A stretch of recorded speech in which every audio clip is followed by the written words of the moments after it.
ரொம்ப சந்தோஷம். அக்கா வந்து இந்த கொரோனா டைம்ல ஃபுல் புக்ஸை டிஜிட்டைஸ் பண்ணி அவங்க சொன்ன மாதிரி சொந்த காசுல அவங்களே பண்ணி அனுப்பிச்சிட்டாங்க. இப்போ இது வந்து என்னன்னா அந்த கர்மயோகின்னு சொல்லுவாங்க, சில பேர் மட்டும்தான் அந்த வேலையை தாண்டி அந்த கர்மாக்குள்ள போவாங்க. அதனாலதான் அப்புறம் நம்ம இவ்வளவு தூரம் டிராவல் பண்ணி வந்து அக்காட்ட பேசணும்னு நினைக்கிறது. எங்களோட லைஃப்ல நாங்களும் இன்ஸ்பயர் ஆகிப்போம். ஏதோ நீங்க பேசினாங்க அவங்களை வந்து பாராட்டணும் அப்படிங்கிறத தாண்டிங்க இதை வந்து லட்சத்துல ஒருத்தர் தான் இந்த ஸ்டேஜை தாண்டுவாங்க. Very tough. அதனாலதான் உங்கள்கிட்ட இதை பேசி இதை வந்து நாங்க ஃபேஸ்புக்லயோ சோசியல் மீடியால போட்டு இன்னொருத்தர் இன்ஸ்பயர் பண்ணோம். பியாண்ட் தட் காலம் அதாவது வீணா போன போறதுல டிஎல்எம் செய்யறதை பத்தி அறிமுகப்படுத்துறாங்க டிபிஇ ஸ்கீம்ல. அப்ப பாத்தீங்கன்னா நான் வெறும் இந்த ரெக்கை இதெல்லாம்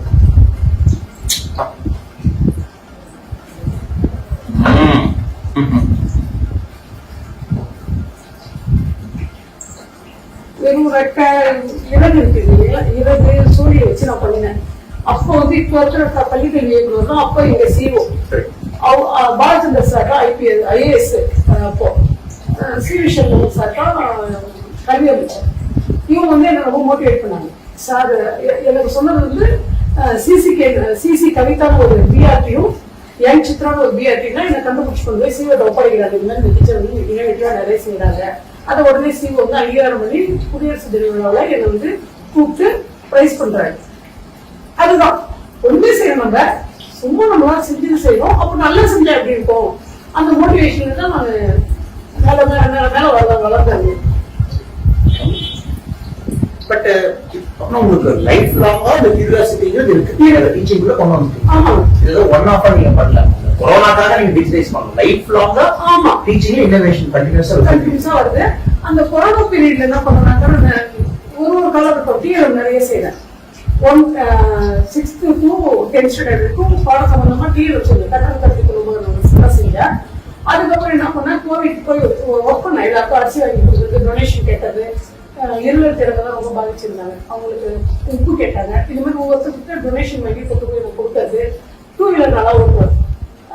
அதே மாதிரி நான் வந்து இப்போ வந்து பிளேயர் மாஸ்டர்ஸ் ஆஃப் லைஃப் சொல்லுவாங்க பார்த்தீங்களா, அதுல வந்து போல் வால்க்கு first, high jump second, discus third, 1500 first.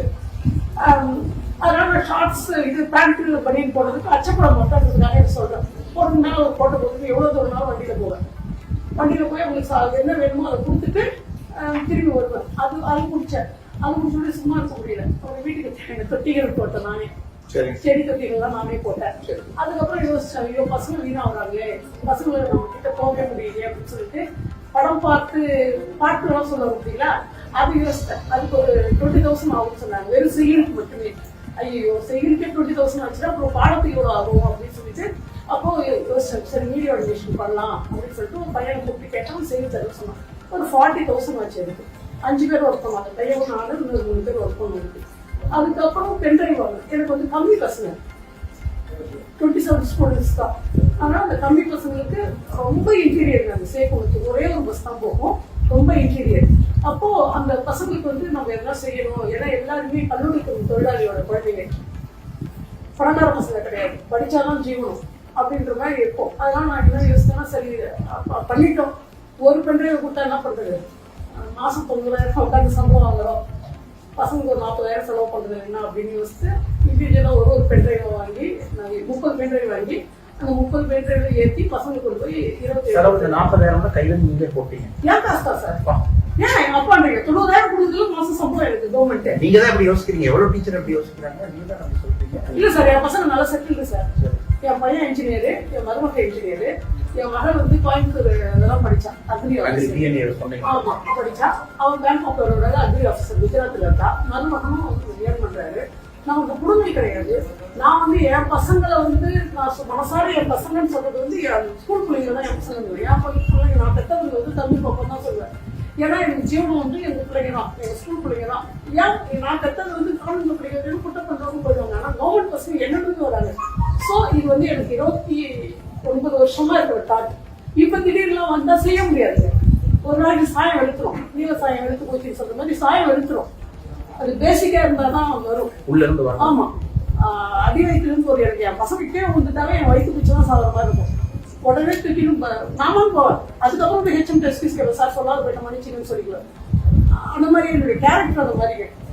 அதனால போயிட்டே இருக்குது. வேற தேங்க்யூ. இதை முடிச்சுட்டு என்ன பண்ணுறதுன்னு தெரியல. போய் கூழாங்கல்ல ஒரு டப்பு நிறைய கூழாங்கல்ல சித்ரா ரெடிமா ஒரு டப்பு நிறைய கூழாங்கல் போய் நானே வண்டி ஓடுறதால எனக்கு சிரமம் கிடையாது. அடுத்தவங்க டிபெண்ட் பண்ண மாட்டேன். எதுக்குமே என்னால் முடியறது மட்டுமே செய்வேன். போய் கூழாங்கல்ல பொறிக்கிறது, அதை சோப் போட்டு கழுவி காய வச்சு எடுத்து வச்சுக்கிட்டேன். இப்போ அடுத்த ஐடியா என்ன பண்ண போறேன், அந்த கூழாங்கல்ல பூரா ஸ்ப்ரே பெயிண்ட் நானே வச்சுருக்கேன். மிஷின் 4 பழம் அடிச்சு ஆனவனை ஃபுல்லா அந்த கூழாங்கல் எழுதிடுது. இங்கிலீஷ் அதே மாதிரி லெட்டர்ஸ் எழுதிடுது. சின்ன பசங்களுக்கு கொண்டு போவோம், தொடக்க கல்வியிலேருந்தே கொண்டு போவோம். போய் பசங்கிட்ட கொடுத்துட்டோம்னா அம்மா, அன்பு, ஆசிரியர், ஃபர்ஸ்ட் ஒரு வார்த்தை ஒரு எழுத்து எடுத்து வை, எடுத்து வை. அடுத்தது அம்மா எடுத்து வை, ஒரு வார்த்தை ஆயிடுது. ஒரு வாக்கியம் அம்மா வந்தால் எடுத்து வை, ஒரு வாக்கியம் ஆகுது. இப்படி மாத்தலாம் அப்படின்னு ஒரு ஐடியாவில் இருக்கேன். அதுக்கு கடவுள் எனக்கு நடத்தலாம். அதுதான் என்னுடைய இது. நான் வந்து எப்பயுமே யோசிப்பேன், இன்னைக்கெல்லாம் வீட்டுல உட்காந்து நம்ம பேசிட்டு இருந்தோம்னு வச்சுக்கலாம், பைக்கி கட்டி வச்சு வெளியே போ அப்படின்னு சொல்ற காலம் தான் இப்ப இருக்குது. ஆனா என் பசங்க நான் என்ன சொன்னாலும் நம்புவோம். அது தப்பா சொன்னாலும் நம்புவோம், ரைட்டா சொன்னாலும் நம்புவோம், சரியான விஷயத்த சொன்னாலும் நம்புவோம், தப்பான விஷயத்த சொன்னாலும் நம்புவோம். ஏன்னா நம்ம டீச்சர் சொல்லிட்டாங்க சரியா இருக்கும் அப்படின்னு ஒரு நம்பிக்கையை நான் பெற்றுட்டு இருக்கிறதுக்காக நீ குடும்பமான வரைக்கும் பசங்களுக்கு நான் மோட்டிவேட் பண்றது எப்படி இருக்குன்னா நல்ல விஷயமா மோட்டிவேட் பண்ணுவேன். இன்னைக்கு கூட எங்க ஊர்ல பசங்க சொன்னாங்க, டீச்சர் உங்களுக்கு பேனர் வைக்கணும், டீச்சர் என்னென்ன சொன்னாங்க.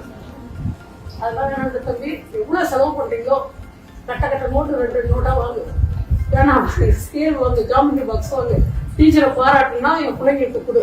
அதுதான் சரி. எனக்கு பேனரு எப்பவுமே நான் உங்களை பத்தி நான் வாழ்க்கை செய்தி இந்த சோசியல் மீடியா போகும்போது சொல்லியிருந்தேன் மேடம். ஒரு கர்மயோகியத்தை இன்னொரு கர்மயோகியை பார்க்க தெரியும். மோடிஜி மாதிரி ஒரு ஆள் வந்துங்க, ஒரு தலைவர் வந்து உங்களை ஐடென்டிஃபை பண்ணி சொல்றாரு, இந்தியா ஃபுல்லா அந்த மன் கி பாத் கேட்கறாங்க அப்படின்னா கர்மயோகியா தான் உங்களை பார்த்துருக்கேன். டீச்சரா பார்த்து கண்டிப்பா வந்து கர்மயோகியா தான் பார்த்துருக்கேன். நிறைய பேர் இன்ஸ்பயர் ஆகணும் நம்ம உங்களை பார்த்து. நம்ம எல்லாமே வேலைங்கிறது வேலை ஒரு சம்பளமாகவோ ஒரு பதவியாகவோ ஒரு ஏதோ அன்றாட காட்சியாக தான் பார்க்குறோம். பட் வேலையில வந்து இன்னொருத்தர் லைஃப்ல ஒரு மாற்றத்தை கொண்டு வரும்போது நிறைய பேர் பார்க்கறது அதுதான் பெரிய சந்தோஷம். இது அதே மாதிரி இந்த இந்தியன் எக்ஸ்பிரஸும் இந்த டைம்ஸ் ஆஃப் இந்தியாவையும் அதை பற்றி எழுதிருந்தாங்க. அதுதான் அவங்க படிச்சுட்டு அவங்க ஐஏஎஸ் வந்து நம்ம கலெக்டருக்கு ஃபோன் பண்ணியிருக்காங்க. ஆனால் கலா ஆய்வு பண்ணாங்க. என் பிள்ளைங்க எனக்கு இதுலேயும் என் பிள்ளைங்க தான் என்னை காப்பாற்றினாங்க. பிள்ளைங்க பென்ட்ரைவ் வாங்கி வீட்டில் போய் புஸ்தகத்தையும் பென்ட்ரைவில் போட்டு டிவியில் போட்டு 2த்தையும் வச்சு பார்த்து ஓகே உண்மையெல்லாம் செய்திருக்காங்க டீச்சர் அப்படின்னு சொல்லிட்டு சப்ரைட்டர் ஒரு அம்மா ரூபிதாவா அந்த அம்மா தான் பண்ணாங்க. பண்ணி அதே மாதிரி எங்கள் சிஓ கிட்ட கேட்டாங்க. எங்கள் சிஓவும் சர்டிஃபிகேட் கொடுத்தாங்க, நல்ல சர்டிஃபிகேட்டு. இப்போ என்னையும் கூப்பிட்டு கேட்டாங்க. நானும் சொன்னேன் 3 அப்படியே ஒன்றா இருந்தது. அதுதான் நான் இன்னொன்று பொய் சொல்லவே மாட்டேன். ஞாபகம் வச்சுக்கணும் பொய்யை. உண்மை எப்பயுமே பேசுவோம். அதனால நான் பொய் சொல்ல மாட்டேன். அம்மா எனக்கு ஹெச்எம் ரிட்டையர்ட் ஹெச்எம். என் அம்மா, என் அப்பா ரிட்டையர்ட் பிடிஓ. எனக்கு ஒரு தம்பி ஒரு தங்கச்சி டீச்சர். தம்பி வந்து பாண்டிச்சேரி யூனிவர்சிட்டியில் ப்ரொஃபஸர். தம்பி வைஃபும் ப்ரொஃபஸர். இதுதான் என் ஃபேமிலி.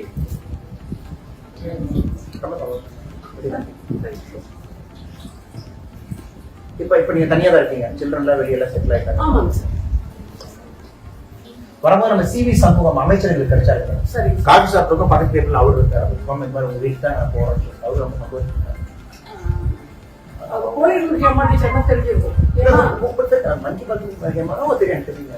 ஏன்னா அவரும் வந்து ஒரு நிகழ்ச்சி தொகுத்து வருவதற்கான வாய்ப்பை எனக்கு கொடுத்தாரு 2005 செஞ்சிராஜ அப்படின்னு சொல்லிட்டு.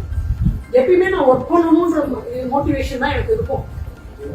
இப்ப எனக்கு உடம்பு சரியில்லை அப்படின்னு நான் பார்த்தா கூட பசங்க கூப்பிடுறாங்க அப்படின்னு சொன்னா எனக்கு அந்த உடம்பு சரியில்லைன்றது மறந்துடும். எப்படியா சுத்தி மாதிரி எழுதி போய் அந்த வண்டியில உட்காந்துட்டு நான் ஜம்முன் ஆயிடுவேன். அந்த மாதிரி என்னை மோல்டு பண்ணி என்னுடைய உழைப்புக்கான அங்கீகாரம் பாரத பிரதமர் மோடி ஐயா என்னை வாழ்த்ததுனால எனக்கு பெரிய ஒரு அங்கீகாரம். எல்லாரும் சொல்லுவாங்க. இப்போ வந்து எங்க டீச்சர் சொல்லுவாங்க, ஏமா சூப்பரா செய்றீங்க, எங்க சிவசுந்தரன் அருமையா செஞ்சிருக்கீங்க ஏமா அப்படி சொல்லுவாரு. ஆனா இது நம்ம 4 சவுத்துக்குள்ள உட்கார்ந்து இருக்கிற விஷயமா தான் இருக்கும். பட் இன்னைக்கு உலகளாவிய விஷயம். ஆஸ்திரேலியாவில இருந்து எங்க சொந்தக்காரங்க ஃபோன் பண்றாங்க எனக்கு. அப்போ உலகளாவிய நான் பரவி இருக்கேன் அப்படின்ற ஒரு பெரிய விஷயத்த வந்து ஐயா ஏற்படுத்துறது வந்து பிறவி பயன் அடைஞ்சதா ஒரு ஃபீல், வேற ஒன்றும் இல்லைங்க. ஆமா, இன்னொன்று வந்து நம்மளுடைய உழைப்புக்கான அங்கீகாரம், எதிர்பார்ப்பு இல்லாத உழைப்பு, அந்த உழைப்புக்கான அங்கீகாரம் எங்க இருந்தாலும் கிடைக்கும்ன்றது என்ன மாதிரியான டீச்சர்ஸ்க்கு உணர வச்சிருக்காரு.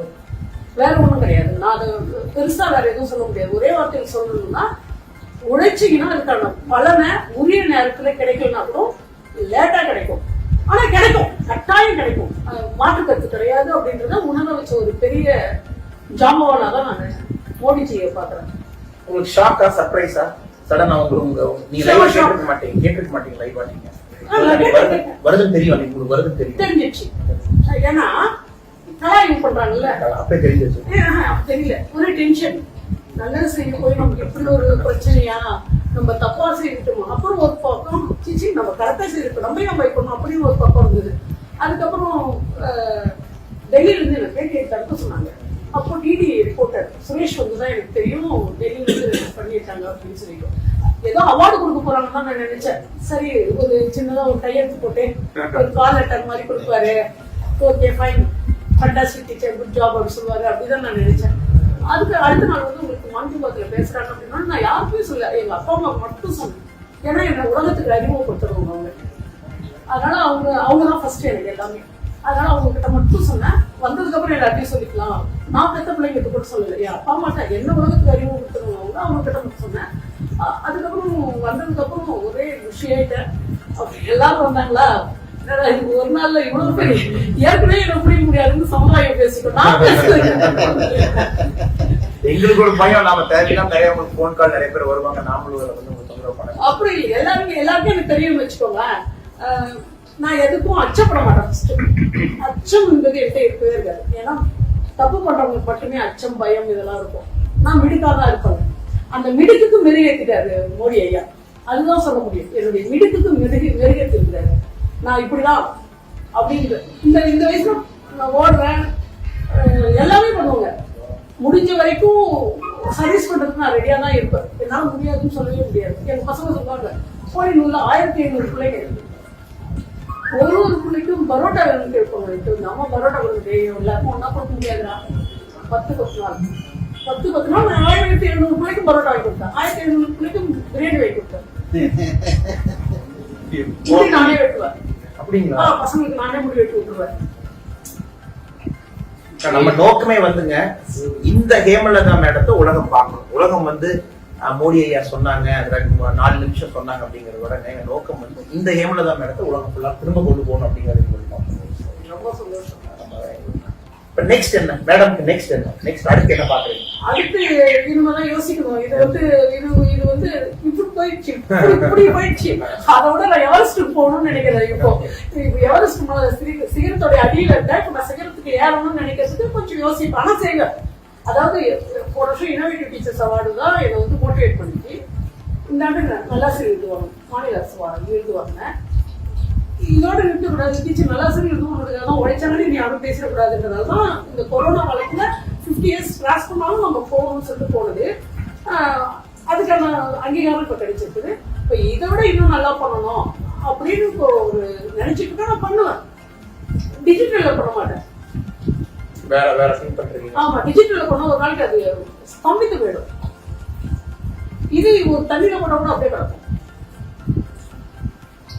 இப்ப குழந்தைங்க, இப்ப நீங்க டீச்சரா உங்களுடைய வேலையை செய்றீங்க, டீச்சரா வந்து நீங்க எக்ஸ்ட்ரா எஃபோர்ட் போட் பண்றீங்க. பட் பேரண்ட்ஸா நாங்க என்ன பண்ணணும்னு நினைக்கிறீங்க? எங்க சைட்ல உங்களை மாதிரி நாங்க நினைக்கிறோம். பேரண்ட்டுக்கு முதல் விஷயம், பேரண்ட் என்ன பண்ணணும், பிள்ளைங்களை கண்டிக்க கூடாது, அடிக்க கூடாது, கண்டிக்க கூடாது, அடிக்கவே கூடாது. நான் என் பசங்க அடிச்சதே கிடையாது. ஒரு விஷயத்துக்காக கூட என் பசங்க அதே மாதிரி பசங்களுக்கு ஏக்க வைப்போம். அவங்க நல்லா இருக்காங்க, இவங்க நல்லா இருக்காங்க. அந்த ஏக்கத்தை போக்குற அளவுக்கு அந்த பசங்க உட்காந்து பேசணும். பேரண்ட் உட்காந்து பேச மாட்டாங்க. அது வந்து குழந்தைங்களுடைய மனநிலையும் சரி, படிப்பு சம்பந்தமும் சரி பாதிக்கிறதுக்கு காரணம். உட்காந்து பேசணும் குழந்தைங்க கிட்ட. இப்ப நான் ஸ்கூல் விட்டு வந்தோன்னா என் பொண்ணு சாயங்காலம் வந்த உடனே நான் டயர்டா வருவேன். அம்மானுவா, சரி என்னடா இது நடந்ததுமா, இது நடந்ததுமா, ஓகே ஓகே, அப்புறம் ஃப்ரீ ஆயிட்டமா, நீங்க ஃப்ரீ ஆயிடுமா, அப்படிதான் சொல்லணும். அப்போ பசங்களை வந்து அம்மா அப்பா பேச விடணுங்க. அதே மாதிரி இந்த செல்லு ரொம்ப கெடுதல். பசங்களுக்கு வந்து செல் அப்படின்னு சொல்றது வந்து போன் அர்த்தம். ஆனா இது வந்து தப்பான பார்வைக்கு போ அப்படின்னு தான் அழைக்கிறது ஒழிய ரைட்டா யாரும் பார்க்க மாட்டாங்க. குழந்தைங்க ரைட்டான விஷயத்தை யாருமே பார்க்கணும். சரியான விஷயங்கள பசங்க தேர்ந்தெடுக்கிறதுக்கு பெற்றவங்க சொல்லணும். அம்மா அப்பா என்ன சொல்றாங்க, நாங்க ஆபீஸ் போயிட்டோம், நாங்க வேலைக்கு வந்துட்டோம், இந்த செல் வச்சுக்கோ, இந்த பணம் வச்சுக்கோ அப்படின்னா இவங்க ஃப்ரீ பண்ணிக்கிறாங்க. பிள்ளைங்களுக்கு ஃப்ரீயா பிள்ளைங்களுடைய அதாவது நான் என் பசங்க சொல்லுவாங்க, இதயம் எத்தனை முறை அடித்தாலும் மாறு படிப்பதில்லை. எத்தனை முறை அடிக்கும்? 2 முறை அடிக்கும். லேப்டாப்ன்ற சத்தம், இதுல ஒரு சத்தம் எங்கள்னாலும் கேடு வந்து உடம்புக்கு. அப்புறம் அதுக்கு நம்ம நிறைய பணம் செலவு பண்ணுவோம். ஆக அந்த இதயத்தின் இயக்கத்தை சரியா வச்சுக்கிட்டீங்கன்னா நீங்க சரியா இருப்பீங்க. ஆசிரியரையும் பெற்றோரையும் இந்த 2 சத்தமா நீங்க நினைக்கணும். இதுதான் என்னுடைய தாரக மந்திரமா இருக்கும். அதே மாதிரி புஸ்தகத்தின் முதல் பக்கத்தில் தீண்டாமையோட பாவசை, தீண்டாமையோட பெருங்குற்றம் இருக்கும். எங்க பசங்கிட்ட ஒரு நாள் நான் கேட்டேன், ஏய் தம்பி இது என்னடா அர்த்தம், எனக்கு தெரியலடா. டீச்சர் டீச்சர் உங்களுக்கு தெரியலையா? அது இது ஏய் கவர்மெண்ட் சும்மா நினைச்சுன்னு இருக்கியா? தீண்டாமைனா என்னடா அர்த்தம்? தொடக்கூடாது, தள்ளி வைக்கணும். கரெக்ட். புத்தகத்தை தொடாமை பாவ செயல், புத்தகத்தை தொடாமை பெருங்குற்றம். அப்படிதான் கவர்மெண்ட் உங்களுக்கு போட்டிருக்குது. இது ஜாதியா கிடையாதுடா. இந்த மாதிரி நிறைய சொல்லுவேன். SC self confidence, MBC most beautiful and courage, OC obedient and courage, BC beautiful and courage. இதை வச்சுதான் ஜாதி பிரிக்குது. ஜாதி மனுஷனா தான் இருந்தான். இந்த மாதிரி நிறைய மோட்டிவேஷன் கிளாஸ் எடுப்போம் பசங்களுக்கு. என்னால முடிஞ்ச அதே வரைக்கும் ஹேண்ட் ஒர்க் நல்லா பண்ணுவோம். ஒரு 40 பூ வரைய செய்வேன், பசங்களுக்கு செய்வேன். இது வந்து இந்த ஆள்காட்டி விரலால தான் வரைய கற்றுக் கொடுத்து வரைஞ்சேன். ஆள்காட்டி விரலான்னு அந்த மோடிஜிக்கு அனுப்புறதுக்காக கேட்டாங்க. அப்போ சும்மா ஆள்காட்டி விரலால வரைஞ்சது. இது மாதிரி ஏதாச்சும் பேசிட்டே இருப்பேன். இப்ப எப்படி உங்களே மோட்டிவேட் பண்ணி நீங்க அடுத்தவங்களை மோட்டிவேட் பண்றது? உங்களுக்கு பிரச்சனைகள் இருக்கும், குடும்ப பாரம் இருக்கும், பட் டெய்லி எப்படி நீங்க அந்த ஃப்ரெஷ்ஷா சிம்பிளா சொல்லிடுறேன், தப்பா நினைக்கூடாது. லட்டு ஜாங்கிரி பலகாரம் பச்சும் எல்லாம் சாப்பிடுறோம். ஆனா அடுத்த நாள் அதை பத்தி யோசிக்கிறது கிடையாது. பிரச்சனை இன்னும் அதேதான். ஜீர்ணிக்க கத்துக்கணும். எல்லாமே மாறக்கூடியது தானே. இரவு இருந்தா பகல் இருக்கும், பல்ல இருந்தா மேடு இருக்கும், இருட்டுனா அதே மாதிரி வாழ்க்கையில சந்தோஷத்தை உள்வாங்கி இருக்கிற மாதிரி இது ஜனங்க துக்கத்தை உள்வாங்கிறது இல்லைங்க.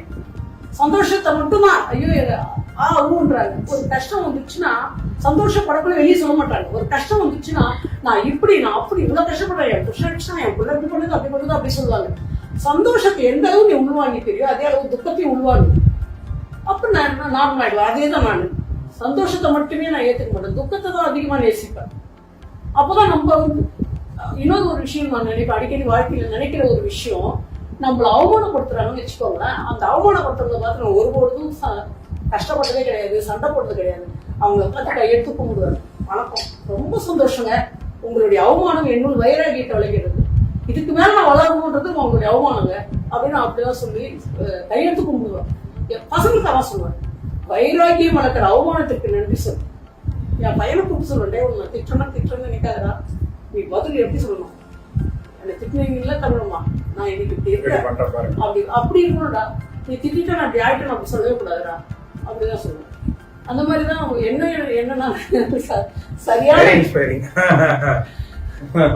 சரியான விஷயத்துல சரியா செய்வேன். இதெல்லாம் மீறியும் எதெல்லாம் பண்ணணும்னு நினைப்பேன். இப்போ வந்து இப்போ 5 பைசா 10 பைசா இருக்குங்களா, அதெல்லாம் எந்த வருஷம் எதுக்காக வந்தது, அம்மா உள்ள ஃபைல் எடுத்து நடக்கும், எதுக்காக வந்தது அப்படின்னு என் பிள்ளைங்க காட்டுறதுக்கு ஒரு ஃபைலே போட்டு வச்சிருக்கேன். அது மாதிரி 5 வகை நிலங்கள், குறிஞ்சி முல்லை நெய்தல் எல்லாமே நான் செய்து வச்சிருக்கேன். இது எதுக்காக கொடுத்தாங்க எனக்கு தெரியாது, நானும் கத்துக்கிறேன் மேடம். வெக்கத்துட்டு சொல்றது ஒன்றும் தப்பு கிடையாது. 1976 5 பைசா வந்துச்சுங்க. 5 பைசா எப்படி வந்துருச்சுங்க? எதுக்காக இந்த 5 பைசா அறிமுகப்படுத்தினாங்க? உணவு மற்றும் அனைவருக்கும் வேலை. ஆமா, அதுக்காக இந்த பாயிண்ட். அப்போ இது வந்து வளர்ச்சிக்காக செய்யணும். அந்த மாதிரி ஒரு இதுவா இது தெரியல, கிடைக்கும்னு ஒரு நம்பிக்கையில. இதெல்லாம் எப்ப பண்ணது மேடம்? எப்ப பண்ணீங்க? இதெல்லாம் நிறைய நாள் பண்ணிருக்கேன். இதெல்லாம் ஒரு 5 வருஷத்துக்கு முன்னே இருக்குமாங்க சார்? 6 வருஷத்துக்கு முன்னே இருக்கும். ஒரு ரிப்போர்ட்டர் இருக்கிறதால என்னுடைய வளர்ச்சியை பார்த்துட்டு இருக்காரு. நமஸ்காரம். ரொம்ப மோட்டிவேட் பண்ணுவாங்க பத்திரிகை நண்பர்கள். ஆர்டிகிளே போட்டுருவாங்க. அவங்க மூலியமா வந்து அவங்க போய் தினமணில இருக்கும். இது மாதிரி நிறைய வச்சிருக்கேன். அதே மாதிரி கவர்னருடைய போட்டோஸ் எல்லாம் வச்சிருப்பேன். பசங்களுக்கு தெரியணும் இல்லைங்க. ரூபா நோட்டு உலகின் மிக சிறிய நோட்டுங்க. இதெல்லாம் நீங்க கிளாஸ் ரூம்ல போய் டெமான்ஸ்ட்ரேஷன் கொடுப்பேன் என் பசங்களுக்கு ஒரு அது ஃபோட்டோஸ்லாம் வச்சுருக்கேன் எல்லாமே இருக்கேன். இது வந்து 2 ரூபாலாம் நம்ம பார்த்துல நீங்களே பார்த்துக்க மாட்டீங்க இந்த 2 ரூபாலாம் நினைக்கிறேன். பார்த்துருக்கீங்களா? நான் பர்ஸ்ல வர மாதிரி வச்சுக்கிட்டேன். ஒரு ரூபா நோட்டு இருக்கு சொல்லுங்க. ஞாபகம் அந்த நோட்டு கரெக்டா அந்த நம்பர் பாருங்க. நம்பர் இது வந்து சும்மா ஃபேன்சி இந்த மக்கள் என்ன புரிஞ்சுக்கணும்னாங்க, ஹேமலதா மேடம் வந்து ஒரு நைட்ல ஹீரோ ஆகல, ஒரு ஆயுள் காலம் தேவைப்பட்டது அவர்கள் ஹீரோ ஆகுது இல்லைங்களா? இப்பெல்லாம் நம்ம ஒரே நைட்ல ஹீரோ ஆகணும், அடுத்து நான் இன்ஸ்டன்ட் கிராட்டிபிகேஷன் சொல்றோம்ல, நாளைக்கு காலையில டிவில. அதுதான் சொன்னேன், டிஜிட்டலுக்கு நான் போறது இல்லைங்க. அதாவது நீங்க டிஜிட்டல்ல பண்ணது 1%னா 99% வேலை இங்க நடந்திருக்கு இல்லைங்களா? இதே டிஜிட்டல்ல காட்டுங்க. அந்த நம்பர் பூரா பாருங்க. நம்பர் பாருங்க 101 0 அந்த நம்பர், அந்த நோட் நம்பர், இந்த நம்பர். அதனால அது 9 இருக்குங்க. இதெல்லாம் பிளாஸ்டிக் இது ஃபாரின் காயின்ஸ், இது பிளாஸ்டிக் கரன்சி, இது பிளாஸ்டிக் கரன்சி. அது 20 ரூபாய், இது 10 ரூபாங்க. அதே நம்பர். அது 101. இது வித்தியாசமா இருக்கு நம்பர். இது பாத்தீங்கன்னா ஸ்டார் நோட்டுன்னு பேரு.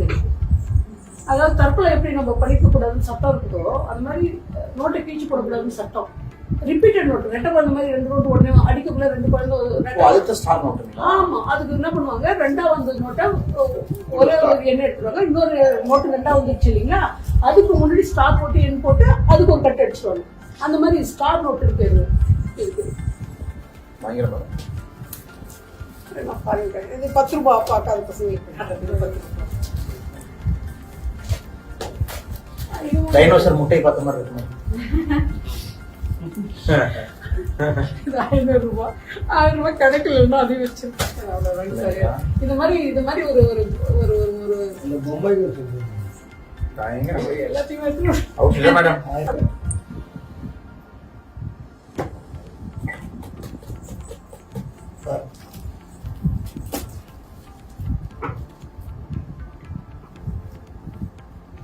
என்ன வார்த்தை சொன்னாங்க பாருங்க, 90,000 ரூபாய் சம்பளம் கொடுக்குறாங்க, வச்சு என்ன கொடுக்குறாங்க?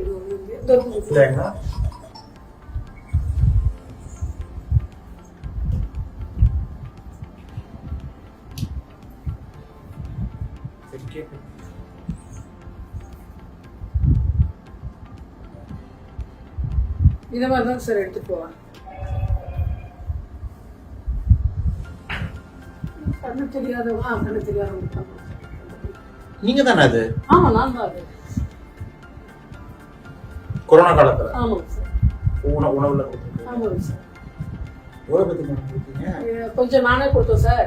பசங்கிட்ட கொஞ்சம் காசு வாங்கி, நான் கொஞ்சம் காசு வாங்கி ஒரு 25 மூட்டை நான் கொடுத்துருக்கேன். மீதி எல்லாத்தையும் டொனேஷன் வாங்கினேங்க சார். பெஞ்சு போய் ஒருத்தருக்கேன் கலெக்ஷன் பண்ணி கொடுத்தேன்.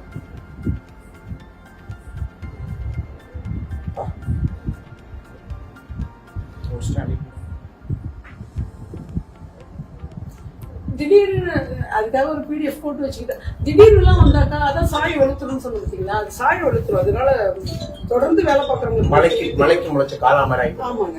இந்த ஃப்ளவர்ஸ்லாம் நானே செஞ்சேன். ஃப்ளவர்ஸ்லாம் நானே செஞ்சேன்.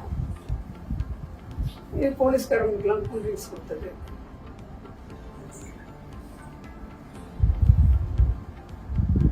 உங்களை சும்மா உட்கார வைக்கிறது ரொம்ப கஷ்டமான வேலையா இருக்குது. நான் உட்கார மாட்டேங்க.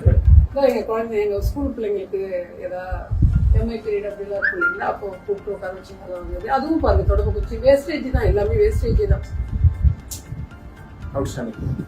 இது நானே தான் 5 வகை நிலை. இது குட் டச் பேட் டச் பசங்களுக்கு சொல்லி கொடுக்க சொன்னாங்க. நான் என்ன சொன்னேன், குட் டச் வேணாம் பேட் டச் வேணாம், தொடுதலே இருக்கக்கூடாது, டச்சே இருக்கக்கூடாது. ஆமா. இதெல்லாம் வந்து நானே இந்த லீவ்ல 5 வகை நிலங்கள் செய்யறேன் இல்லைங்களா, நானே செய்திருவேன். இதுதான் மோட்டர் இது. Spray painting. Spray painting. இது வந்து தேசிய விளையாட்டு போட்டு வெற்றி பெற்றது. சிஓ பாராட்டேன். சிஓ இதுதான். ஸ்போர்ட்ஸ் வேற உண்டு. ஸ்போர்ட்ஸ் வாலிபால் நம்ம கலெக்டர் நேஷனல் லெவல்ல போறோம். கலெக்டர் சார் யாரு மேடம்? Sports officer CO. அந்த இதுல போய் பிரைஸ் வாங்கினதால சர்டிஃபிகேட். அரசாங்கம் சரியாக வேலை செய்யாதுன்னு சொல்ற ஒருத்தருக்கும் மேடம் உதாரணம் இல்லைங்களா? அமைச்சர்கள், கலெக்டர்கள், சிஇஓ எல்லாரும் என்கரேஜ் பண்ணி தான் இந்த லெவலுக்கு ஆமா உண்மை. அதெல்லாம் சும்மா சார், கையாளாதவங்க, வேலை செய்யாதவங்க தான் அடுத்தவங்க குறை சொல்லுவாங்க. தட்டி கொடுக்கலாம் வேலை செய்ய முடியாது. என்னன்னா எனக்கு வாட்ச் அதிகாரிகள் எல்லாருமே நீங்க செய்யுங்க ஏமா உங்களால முடிவு, நான் அதை கரெக்டா செய்ய முடியும்.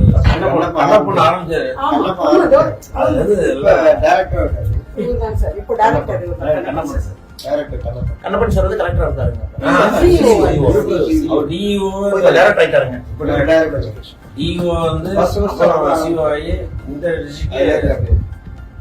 இந்த தொட்டி எல்லாமே சார் நானே தான் போட்டேன். வீட்டுக்கு தேவையான பூந்தொட்டி எல்லாமே நானே தான் போட்டேன். என்னால குடும்பம் மைண்ட் இன்ட்ரெஸ்டிங்கா இருக்கு. நீங்க தான் செஞ்சீங்க. ஆமாங்க சார். செய்யறத காமிக்கிறேன் சார், செய்யறத காமிக்கிறேன் ப்ளீஸ்.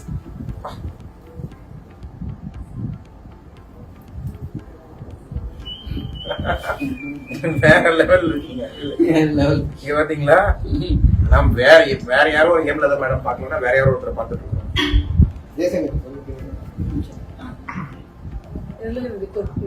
கலர் அடிச்சா உட்காந்து வீடு பாத்தீங்கன்னா வீடே கொஞ்சம் வித்தியாசமா இருக்கு. உள்ள மேல எல்லாமே 4 கலர் 4 பெயிண்டிங் 4 கலர் இல்லைங்களா? எல்லாமே லெபார்டரி.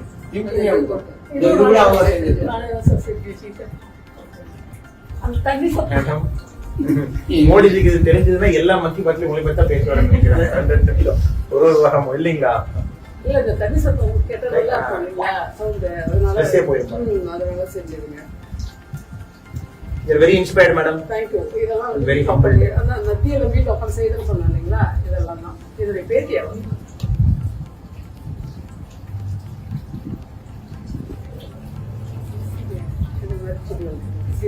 இப்ப செய்திருக்கேன், மண்ணுல செய்திருக்கேன். இன்னும் அது சரியான விஷயமா அமையல.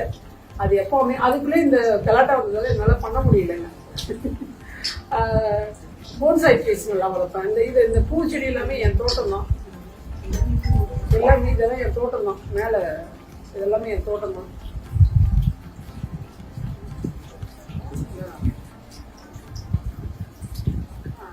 ஹைஜன் செகண்ட் பிரைஸ் டிஸ்கஸ். நீங்க எந்த வருஷம்? இந்த வருஷம் 50+ ஏஜ். ஓ மாஸ்டர்ஸ்ல. இது இன்னொரு டீச்சர்ஸ் அவார்டு. இது நல்லா சொல்லிருக்காங்க. இவங்க வந்து இப்ப ஆல்பம் போலீஸ் ஸ்டேஷன் இருக்கு. அது ஒரு கவுன்சிலிங் 25 இயர்ஸா கவுன்சிலிங் பண்றாங்க. இப்போ லேட்டஸ்டா ஒரு 13 வயசு கேர்ல வந்து அப்பா அபியூஸ் பண்ணிட்டாரு. ஐயோ. அந்த புள்ள வந்து 10 நாளா போலீஸ் ரோல் பண்ணுது. அப்புறம் டீச்சர் மக்கள் என்ன கூப்பிட்டு கேட்கறாங்க. நான் சீவாட் எந்த ஒரு விஷயமும் என் அதிகாரிகிட்ட சொல்லிட்டு நான் போவேன். சார் இந்த மாதிரி கூப்பிடுறாங்க போடாம அப்பவும் சொன்னாங்க. அப்புறம் போய் பார்த்தா அந்த பொண்ணுகிட்ட என்னுடைய அடையாள காமிச்சாங்க. அப்புறமா நான் டீச்சர் உங்களை காப்பாற்ற வந்திருக்கேன், தயவு செய்து உண்மையை சொல்லுவான்னு சொல்லல. ஃபர்ஸ்ட் சொல்லவே இல்லை. அடுத்த நாள் போய் அதை ரொம்ப சில்லாக்கி சொன்னதுக்கு அப்புறம் எங்க அப்பா தான் டீச்சர். அப்புறம் அது ஏஜ் வாங்கிட்டு அதுலதான் அந்த பதின்பருவ சிக்கல்கள் அப்படின்னு இப்போ ஒரு தீசஸ் பண்ணலாம் அப்படின்னு ஒரு இதுல இருக்க அந்த அடல்ட்ல வர்றதுதான் பசங்க அந்த அந்த 9, 10, 11, 12 தாண்டான்னு வச்சுங்களேன். அதுக்கப்புறம் அவங்க ஸ்டார் ஆயிடுவாங்க. அந்த அந்த அதுக்கு வந்து சரியான வழிகாட்டுதல் யாருன்னா ஆசிரியரோ பேரண்டோ தான். இது ரெண்டுத்தையும் சரியா செஞ்சுட்டாங்கன்னா சூப்பர் ஆயிடுவாங்க பிள்ளைங்க. இதுதான் சரி. மேடம் எங்களுடைய பிளெஸிங் உங்களை பார்த்தது. உங்களுடைய ஸ்டோரி வந்து நிறைய பேர் பார்க்கணும், நிறைய பேர் இன்ஸ்பயர் ஆகணும். ஏன்னா அந்த உலகத்துல பாத்தீங்கன்னா நெகட்டிவிட்டி அதிகமாச்சு மேடம். உண்மைதான். Negativity is very high, positivity நம்ம குறைவு இல்லை. அப்புறம் கேன் டூங்கிற ஆட்டிடியூட் இல்லை. ஏதாவது கிவ் அப் போடு, நம்மளால முடியாது. அப்புறம் ஸ்கூல்ல வந்து டீச்சர் இல்லாம மனநல உளவியல் ஆலோசகர்னு ஒரு போஸ்டிங் போட்டு கொடுத்துருக்காரு. இல்ல ஸ்கூலுக்கு வந்து கவுன்சிலிங் போட்டுருக்காரு. அதுக்கு ஒரு 20,000 செலவு பண்ணி வீடியோ எடுத்துட்டேன். பொம்மலாட்ட கலைஞர்கிட்ட போய் காட்டாக்குளத்தூர்ல இருக்காரு ஒரு பொம்மலாட்ட கலைவாளர் ஒருத்தர், அவர்கிட்ட போய் இது மாதிரி நாங்க பண்றேன் கொஞ்சம் செய்து கொடுங்க அப்படின்னு சொன்னா அவர் செய்து கொடுத்தாரு. எவ்வளவு கூலிக்கு எவ்வளவு இப்படிதான் கேட்டேன். நீங்க வேலை பார்க்குறீங்க எவ்வளவு வேணும்னு சொல்லுங்க. அவருடைய குழப்பம் நம்ம முன்னாடி போட முடியாது. 20,000 ஆகுனாங்க. 22,000 அவர் கையில கொடுத்துட்டு நன்றிங்க ஐயா அப்படின்னு சொல்லிட்டு இன்னும் அது இன்னும் இனாகிரேஷன் பண்ணல. ஸ்கூல் கடமையை செய் பலனை எதிர்பாராது இல்லைங்களா? இல்லைங்க, நம்மளுக்கு காசு கொடுக்குறாங்க. இன்னைக்கு பூரா உட்காந்து பேசுனா யாருங்க காசு கொடுப்பாங்க? ஒரே ஒரு விஷயம் தான் என் தாட் ஓடிட்டே இருக்கும். 90,000 சம்பளம் 1,200 வரைக்கும் நான் போனேன். இன்னைக்கு 90,000 சம்பளம் இருக்கும். ஃபர்ஸ்ட் அப்பாயின்மெண்ட் அப்போ 1,500 சேலரி, பேசிக் சேலரி. இன்னைக்கு வந்து பாத்தீங்கன்னா எவ்வளவு சர்வீஸ் முடிச்சிங்க மேடம்? 29 years complete. இன்னும் 1 வருஷம் இருக்கு. Truly blessed madam, truly blessed. ரொம்ப ரொம்ப நன்றி சார். தேங்க்யூ. உங்களுடைய நேரத்தை எங்களுக்கு கொடுத்ததுக்கு ரொம்ப நன்றி மேடம். சரி சார். இல்ல நான் கொடுக்கல, ஒரு நல்ல ஒரு பர்சனாலிட்டி சந்திச்சதுல எனக்கு ரொம்ப ரொம்ப சந்தோஷமான விஷயம். நாங்களா உங்களுக்கு கம்பேர் பண்ண போது ரொம்ப சந்தோஷம் மேடம். இல்ல இது வந்து என்னுடைய கடமை நான் செய்தேன். ஆனா நீங்க வந்து என்ன பார்க்கணும்ன்றது இது இல்ல. ஆனா மதிச்சு வந்திருக்கீங்கல்ல, அந்த மதிப்புக்கும் மரியாதைக்கும் நான் தலை வாங்குறேன். நிறைய பேர்த்த வந்து நெகட்டிவிட்டி வேர்ல்டு ரொம்ப அதிகமாயிடுச்சு மேடம். பார்த்து வைக்கணும். அரசாங்க அதிகாரினா இப்படித்தான், அரசாங்க டீச்சர்னா இப்படித்தான், கவர்மெண்ட்னா இப்படித்தான் அப்படின்னு சொல்றத நீங்க ஒரு லெசன்ல மாத்திட்டீங்க. இமேஜே உடச்சு தள்ளிட்டீங்க. அதாவது நான் என்கிட்ட இருக்கிறது நான் ஏதாவது செய்துனே இருக்கணும். வேற இல்லைன்னு வச்சுக்கோங்க, ஒரு 2 நிமிடம் சும்மா உட்காந்தோம்னா இல்லாததை பார்த்தோம்னா ஏங்க ஆரம்பிக்கும். அப்போ ஆட்டோமேட்டிக்கா நம்ம டிப்ரெஷன் போவோம், இல்ல வேற மாதிரி ஆகும். இருக்கிறது சந்தோஷமா இருக்கணும். நான் என் பசங்க தான் சொல்லுவேன், நம்மளோட கீழே இருக்கவங்க பாரு, என் பிள்ளைங்க ஒரு அப்பா அம்மா இருக்காங்க, அனாதை குழந்தைங்களை பாரு. அப்போ நீங்க சரியா வேகமா உங்களை பத்தி ஒரு தமிழ் திரைப்படம் தயாராகும் நான் நினைக்கிறேங்க. நிறைய பேர் தெரிவிச்சாங்க. கண்டிப்பா அதை வந்து சமுத்திரகனி அண்ணன் சொல்லலாம். அவர்தான் டீச்சர், நல்ல ஃப்ரெண்ட், நண்பர்கள். அவங்க ஸ்டார்டிங்ல இருக்காரு இல்லைங்களா, அதே டீச்சர் தானா? நல்ல நண்பர்கள். வீடியோ வந்து சமுத்திரகனி அண்ணன் அனுப்பி வைக்கிறேன். அவர் ஒரு நல்ல படமா தயாரிக்கட்டும். ரொம்ப நன்றி. அங்கீகாரம் கிடைச்சிருந்தா வரவேற்பேன். நீங்க அங்கீகாரமே பார்க்கல, நீங்க அங்கீகாரமே அவமானம் அதோட வரவேற்பேன். அதாவது இல்ல நான் சொல்றது சந்தோஷம். இது நடக்குதா சந்தோஷம், நடக்கலையா ரொம்ப ரொம்ப சந்தோஷம். இதோட ஒரு பெருசா நடக்க போகுது அப்படின்னு அர்த்தம். அதுக்கு முத்தாய்ப்பா வந்து எனக்கு வந்து பாரத பிரதமர் வந்து புள்ளையார் செல்வி போட்டிருக்காரு. அந்த புள்ளையார் செல்வி நல்லா வளரும்னு நினைக்கிறேன். இது ஆரம்பம் தான். அதான் புள்ளையார் செல்வி நல்லா வளரும் அப்படின்ற ஒரு பெரிய கௌரவம் உங்களுக்கு காத்துட்டு இருக்கு மேடம். சரிங்க சார், ரொம்ப ரொம்ப சந்தோஷம் சார் உங்களை சந்திக்கிறதுல. சாரை பார்க்க வாய்ப்பு இருந்தா நானும் ரொம்ப சின்ன பையன் மேடம். கண்டிப்பா வில் மேக் ஷூர் உங்களுடைய லைஃப் நிறைய பேருக்கு தெரியப்படுத்துறது எங்களுக்கு. சரிங்க சார். Thank you madam. ரொம்ப ரொம்ப நன்றி. நேரத்துக்கு ரொம்ப நன்றி.